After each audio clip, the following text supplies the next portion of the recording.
Magandang araw. Ako po si JV Salayo, isa pong guro at education consultant. Tara na sa landas ng pag-asa. Ating pagnilayan ngayon ang Ebanghelyo sa araw na ito mula sa Mateo chapter 11 verse 20 to 24. Sa Ebanghelyong ito, nagalit ang Panginoong Hesukristo. Nagalit siya hindi lang sa isang tao, kundi sa buong bayan ng Corazin, Bethsaida at Capernaum. May diin ang kanyang pagsumbat dahil kinumpara pa niya ang mga bayan na ito sa Tiro, Sidon at Sodom. Mga bayang tumanggap na ng matinding kaparusahan noong panahon pa ng lumang tipan. Sabi niya sa mga bayang ito, mas maniniwala pa at magsisisi ang mga tao doon noon kaysa sa inyo ngayon. Nakita niyo mismong ang anak ng Diyos, ang nagpagaling ng mga may sakit at nagpalayas sa masasamang espiritu, ngunit hindi pa rin kayo naniniwala. At sa Capernaum naman, sinabi niya, kala nyo kayo'y itataas, lampas pa sa kalangitan. Kung ang Sodom ay pinaulanan ng apoy, higit pa roon ang kaparusahan para sa inyo. Ano nga ba ang kinagalit ni Jesus? Hindi ba ang Diyos ay pag-ibig? Pero bakit siya galit na galit sa mga bayang ito? Dalawang bagay ang kinagalit ni Jesus. Una ay ang patuloy na hindi pagtalikod sa kasalanan. Ikalawa ay ang pagiging mapagmataas o yung tinatawag nating pride. Marahil sa Corazin at Bethsaida, matapos nilang makita ang mga himala, patuloy pa rin sila sa kanilang dating gawi. Yung pagsamba sa mga idolo at mga Diyos-Diyosan, panlalamang sa kapwa, pang-aabuso sa kapangyarihan, pangangalunya at iba pang sexual wrongdoing. Ang Capernaum naman ay isang bayan na naging mapagmataas. Naghangad sila na, yun nga, may taas sila hanggang sa langit.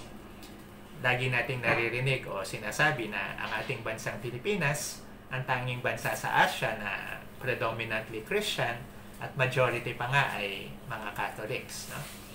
Ngunit bakit sa kabila nito ay tayo'y lugmok sa kahirapan at laganap ang korupsyon at katiwalian?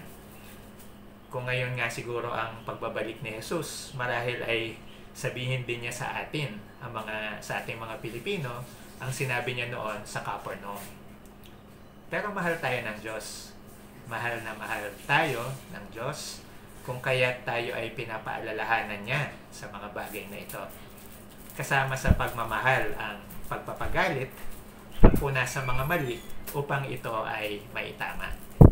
Sabi nga ni Father Dave Concepcion, the opposite of love is not hate. The opposite of love is indifference. Wala na lang pakialaman. Kung sinabi ng Diyos na bahala na kayo dyan, wala na akong pakialam sa inyo, yun siguro ang kawalanan ng pagmamahal. Pero hindi yon ang ginawa niya. Ginawa niya, pinili niyang magalit upang ipakita ang pagmamahal. Salamat sa Diyos, may pakialam pa rin siya sa atin. Sa atin namang salbong tugunan, ang sinabi natin kanina ay, dumulog tayo sa Diyos upang mabuhay ng lubos. In English, ito turn to the Lord and you will live. Sa Diyos tayo ay dumulog, humarap, lumapit. Mahirap lumapit sa Diyos kung tayo ay nakatalikod pa sa Kanya at nakaharap o nakakapit pa rin sa kasalanan.